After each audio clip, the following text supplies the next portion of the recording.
Hello guys! Hello! Aries! Welcome dito sa aking channel, Kapalaran 888 Aries.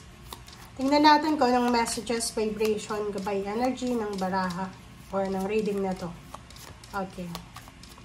Aries, please connect your intuition sa lahat ng baraha na lumalabas dito sa aking tarot reading. Kasi makakatulong yun sa'yo para malaman mo kung resonated ka ba or hindi sa mga barahan na yun na lumalabas. And huwag mong tatanggapin yung message na alam mong hindi para sa'yo. Okay. Clover. Aries, number 2, clover. Flowers surrounded in clover leaf mean happiness surmounted over grief. So, dito sinasabi na Aries na may posibleng nakapaligid sa'yo na swerte or happiness or source of happiness, pero hindi mo pa siya nakikita, hindi mo pa siya nararamdaman. So, ibig sabihin, may umaaligid-aligid sa buhay mo na swerte or pwedeng maging rason ng good luck and good fortune and happiness and possibilities, lalo na sa usaping pera. So, kailangan mo sigurong ihanda ang sarili mo dito sa blessings na to, sa good luck and good fortune. At the same time, kailangan mong alisin yung mga sagabal. Kasi malaking ano to it's a huge amount of money. 6 of diamonds. So, it's balance, financial balance siya. So, malaking swerte yan na kailangan ng space sa buhay mo. So, kung may mga unhealthy habits, lifestyle, or mindset tayo, emotion, kailangan nating alisin yun as soon as possible. Okay. Easy does it. Healing, healed, and healer. Wow. So, yun. Same with, parang ano to same sa Taurus. Kailangan yung pigilan ang sarili nyo. Pigilan nyo ang sarili nyo na kontrolin ang sitwasyon. Okay? Huwag nating masyadong kontrolin yung sitwasyon. Yung parang ang araw-araw na buhay natin. Yung parang mayroon tayong ang tawag doon, timeline ba yun?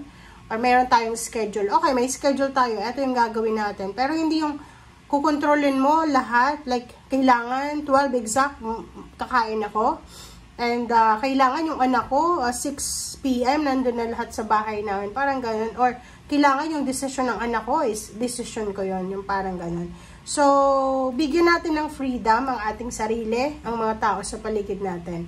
So, stop trying so hard to control everything. Okay? Para magbukas ang lahat para sa'yo. Okay.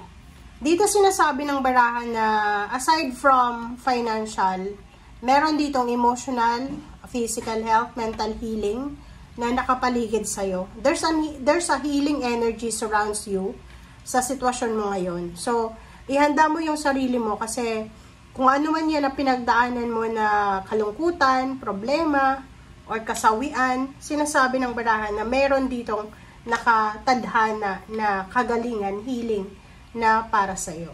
Okay.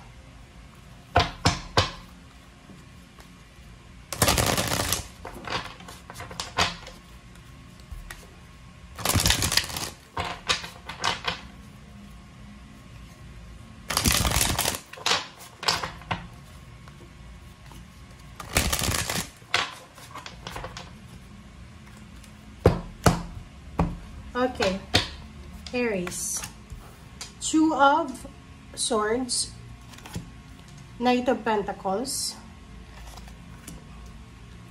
9 of Pentacles, 10 of Cups. Wow. Meron na offer, there's a financial offer na posibleng darating sa'yo, Aries.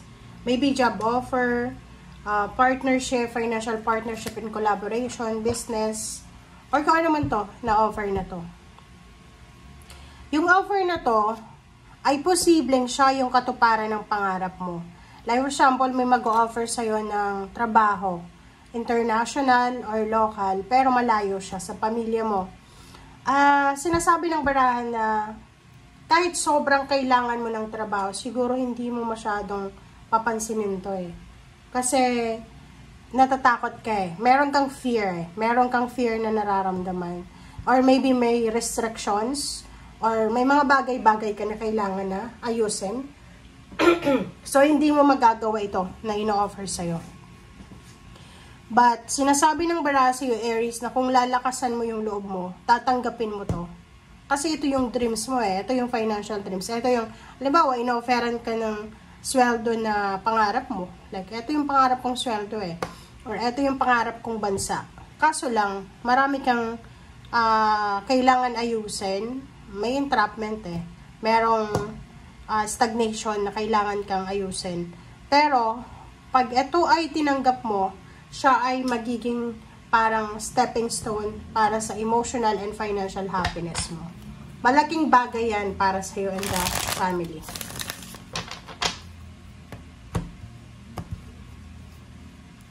Okay. Diba? Sabi sa'yo ng Queen of Swords na kailangan mo daw na tanggapin. Kita nyo guys. Kung makikita mo dito, meron kang takot na nararamdaman eh. Kaya nandito yung the moon.